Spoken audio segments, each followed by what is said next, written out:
Welcome to Wealth Lab. Picture this. It's 3 a.m. The house is completely quiet, but your mind is just racing. You're lying there, staring at the ceiling, doing mental math about bills, upcoming expenses, and what the future holds. If you've ever been in that exact spot, you know how incredibly exhausting it really is. So why are you so tired? It's a question we ask ourselves constantly when money is tight, right? We usually just tell ourselves, well, I'm just bad with money, or we feel like we're failing somehow. But I want you to hear this loud and clear. Lying awake and worrying about money is not a personal failure. It is a biological reality. Your brain is experiencing severe cognitive exhaustion. You are physically and mentally drained. Section 1. What it does to you. Let's look at the physical toll. Consider this totally staggering number, 61%.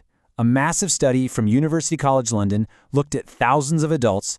They tracked their markers for immune health, the nervous system, and hormones, and they found that people who are stressed specifically by finances are 61% more likely to show a high-risk health profile 4 years later. Basically, money stress actually ages your body faster than almost any other type of stress. The physical and mental toll here is super heavy, and it brings all these hidden symptoms: insomnia, headaches, muscle tension, brain fog, even social isolation. Your body is basically reacting to a massive flood of the stress hormone cortisol. It's kind of like trying to think clearly and solve a puzzle while fire alarm is just blaring in your house. You forget things. You withdraw from your friends because you feel like you can't afford to go out, or honestly, just because of the shame. And this brilliantly illustrates the core problem. You are in a constant state of fight or flight. Your internal narrative might be telling you, hey, I just need to budget better. But the physiological truth is so much harsher. Your nervous system is locked in hypervigilance. Your body literally thinks it's under physical attack, even when you're just sitting at your desk looking at a banking app. Moving on to Section 2. Why it never goes away. The cycle of avoidance. Okay, so the crucial point here is this concept of financial avoidance. There's some fascinating research from a recent dissertation by Leon Hilbert that studied exactly how we react to financial scarcity. When we're overwhelmed, our natural biological response is just denial. We throw unopened bills into a drawer, we absolutely refuse to check our bank balances, we put off making important financial decisions simply because looking at the numbers just hurts way too much. And this creates a brutal tug-of-war between short-term relief and long-term cost. In the short term, avoiding the problem feels pretty good. You might even catch yourself doom spending, buying things you absolutely don't need just to feel a brief moment of comfort or control. But the long-term cost is devastating. The debt compounds, the fees pile up, and eventually you develop learned helplessness. You start to truly believe that you can never, ever fix it. The scarcity mindset creates severe tunnel vision. When money is tight, your brain is forced to focus entirely on immediate survival. How do I pay rent tomorrow? How do I buy groceries today? Your brain literally blocks out your ability to plan for the long term. You aren't avoiding the future because you're irresponsible. You're avoiding it because your brain is using 100% of its power just to survive today. Which brings us to Section 3, the root causes and what we call the mental bandwidth tax. So we call this the mental bandwidth tax. First, there's just the sheer volume of choices we have to make today.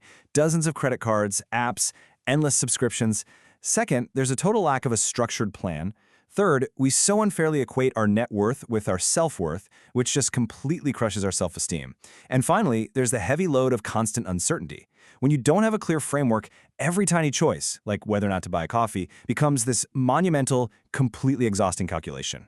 As the research clearly highlights, income and stability are not the same thing.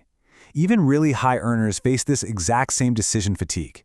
Making a lot of money doesn't automatically cure financial anxiety. If you lack a structured plan, even a massive income feels incredibly fragile and unstable. If you're finding this valuable, please subscribe to Wealth Lab and share this video with your friends and family. It really helps us grow. Okay, Section 4, Taking Back Control. Let's talk about some simple steps.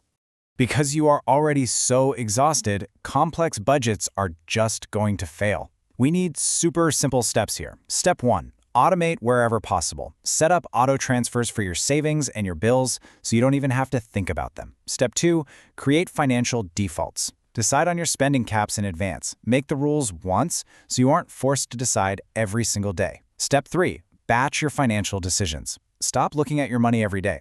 Pick one specific time a week or a month to review things, and honestly, just ignore it the rest of the time.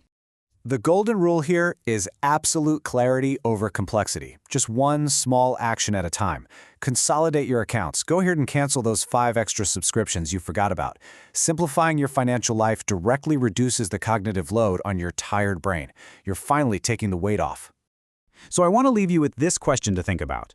What is one small, simple default you can set up today? Just one tiny action to take a choice off your plate for tomorrow. Thank you for joining us today. If you haven't already, don't forget to subscribe to Wealth Lab. We'll see you in the next one.